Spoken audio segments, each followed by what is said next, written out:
Ritual paling rahsia dan misteri di dunia. Ritual ini adalah proses untuk mencari pengganti Paus Perancis yang baru saja pergi buat selama-lamanya.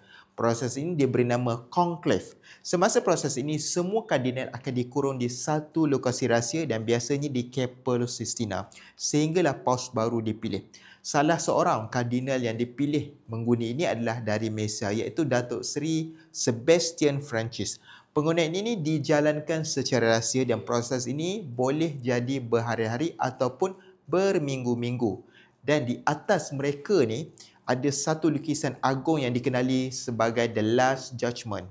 Mereka yang terlibat di dalam proses pengundian ini perlu bersumpah agar merahsiakan seumur hidup mereka. Jika bocor akan dikenakan hukuman.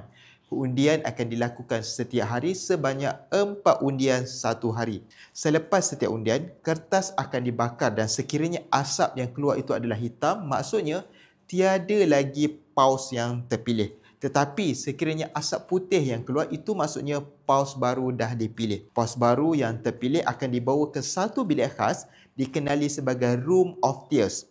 Dia akan dipakaikan jubah putih khas. Kemudian, pengumuman paus akan diumumkan di hadapan ramai orang. Mereka akan bersorak Habemus Papam. Habemus Papam.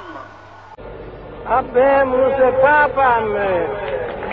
Habemus Papam. Sekiranya anda suka dengan info seperti ini, jangan lupa untuk komen dan follow.